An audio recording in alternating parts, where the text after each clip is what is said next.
5 ದಿನದ ಕಂದಮ್ಮ 2 ಲಕ್ಷಕ್ಕೆ ಸೇಲ್ ಆಗಿದೆ. ಎಳೆ ಕೂಸು ಮಾರಾಟ ಮಾಡಿದ ದಂಪತಿ. 5 ದಿನದ ಕಂದಮ್ಮ 2 ಲಕ್ಷಕ್ಕೆ ಸೇಲ್. ಎಳೆ ಕೂಸು ಮಾರಾಟ ಮಾಡಿದ ದಂಪತಿ.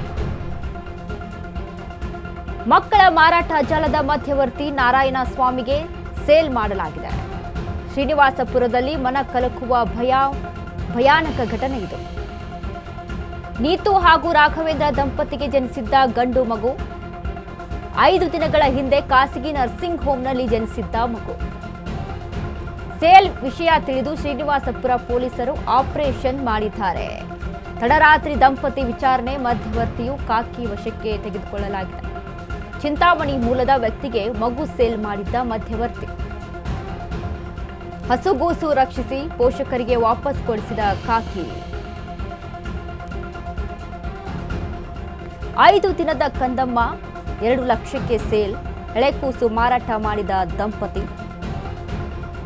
ಮಕ್ಕಳ ಮಾರಾಟ ಜಾಲದ ಮಧ್ಯವರ್ತಿ ನಾರಾಯಣ ಸ್ವಾಮಿಗೆ ಸೇಲ್ ಮಾಡ್ತಾರೆ. ಶ್ರೀನಿವಾಸಪುರದಲ್ಲಿ ಮನ ಕಲಕುವ ಮತ್ತು ಭಯಾನಕ ಘಟನೆ ಇದು. ನೀತು ಹಾಗೂ ರಾಘವೇಂದ್ರ ದಂಪತಿಗೆ ಜನಿಸಿದ್ದಂತ ಗಂಡು ಮಗು 5 ದಿನಗಳ ಹಿಂದೆ ಖಾಸಗಿ ನರ್ಸಿಂಗ್ ಹೋಂನಲ್ಲಿ ಜನಿಸಿದ್ದ ಮಗು. ಸೇಲ್ ವಿಷಯ ತಿಳಿದು ಶ್ರೀನಿವಾಸಪುರ ಪೊಲೀಸರು ಆಪರೇಷನ್ ಅನ್ನ ಕೈಗೊಳ್ಳುತ್ತಾರೆ. ತಡರಾತ್ರಿ ದಂಪತಿ ವಿಚಾರಣೆ, ಮಧ್ಯವರ್ತಿಯು ಖಾಕಿ ವಶಕ್ಕೆ ಪಡೆದುಕೊಳ್ಳಲಾಗಿದೆ. ಚಿಂತಾಮಣಿ ಮೂಲದ ವ್ಯಕ್ತಿಗೆ ಮಗು ಸೇಲ್ ಮಾಡಿದ್ದ ಮಧ್ಯವರ್ತಿ. ಹಸುಗೂಸು ರಕ್ಷಿಸಿ ಪೋಷಕರಿಗೆ ವಾಪಸ್ ಕೊಡಿಸಿದ ಖಾಕಿ.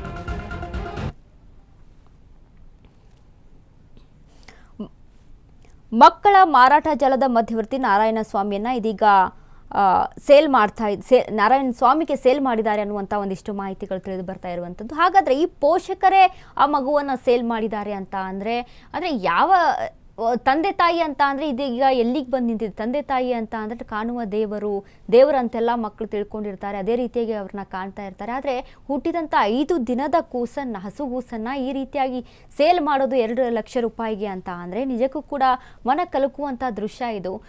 ಯಾಕಂದರೆ ಒಂದು ಮಗು ಅಂತ ಅಂದಾಗ ತಾಯಿಯ ಮಧ್ಯೆ ಮತ್ತು ಆ ಮಗುವಿನ ಮಧ್ಯೆ ಒಂದು ಸೆಂಟಿಮೆಂಟ್ ಇರುತ್ತಲ್ಲ, ಅದು ನಿಜಕ್ಕೂ ಕೂಡ. ಯಾಕಂದರೆ ಒಂದು ಮಾತಿದೆ, ಮಗು ತಾಯಿಗೆ ಮೋಸ ಮಾಡ್ಬೋದು, ಆದರೆ ತಾಯಿ ಯಾವತ್ತೂ ತನ್ನ ಮಕ್ಕಳಿಗೆ ಮೋಸ ಮಾಡಲ್ಲ, ದ್ರೋಹವನ್ನ ಮಾಡಲ್ಲ ಅನ್ನುವಂಥ ಮಾತುಗಳಿರುತ್ತೆ.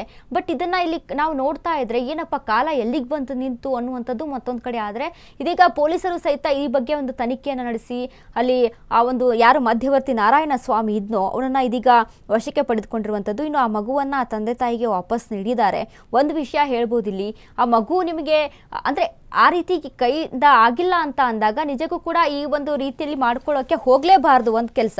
ಮತ್ತೊಂದು ಕೆಲಸ, ಅಲ್ಲಿ ಮಗು ಇದೆ ಅಂತ ಅಂದಾಗ ಸಾಕುವಂತ ಒಂದಿಷ್ಟು ಸಾಕಬೇಕಾದ್ರೆ ಅದಕ್ಕೆ ಒಂದು ನಿಯಮಗಳಿದಾವೆ. ಅಂದರೆ ಇಷ್ಟು ವರ್ಷ ಆಗಿರಬೇಕು, ತಾಯಿ ಹತ್ರನೇ ಇಷ್ಟು ವರ್ಷ ಮಗು ಇರಬೇಕು ಅನ್ನುವಂಥ ಒಂದಿಷ್ಟು ಕಾನೂನಿನ ಪ್ರಕಾರ ಒಂದಿಷ್ಟು ನಿಯಮಗಳಿದ್ದಾವೆ. ಅದಾದ ನಂತರ ನಿಮ್ಮ ಡಿಸಿಷನನ್ನು ಓನಾಗಿ ತಗೊಳ್ಬೋದಾಗುತ್ತೆ. ಆದರೆ ಹುಟ್ಟಿದಂಥ 5 ದಿನದ ಹಸುಗೂಸನ್ನು ಈ ರೀತಿಯಾಗಿ ಇನ್ನೊಬ್ಬರಿಗೆ ಅಲ್ಲಿ ಹಸ್ತಾಂತರ ಮಾಡೋದು, ಸೇಲ್ ಮಾಡೋದು ಅಂತ ಅಂದಾಗ ಎಷ್ಟು ಮಟ್ಟಿಗೆ ಸರಿ ಅನ್ನುವಂಥದ್ದು ಮತ್ತೊಂದು ಕಡೆ ಕೇಳಿ ಬರ್ತಾ ಇರುವಂತಹ ಪ್ರಶ್ನೆಗಳು.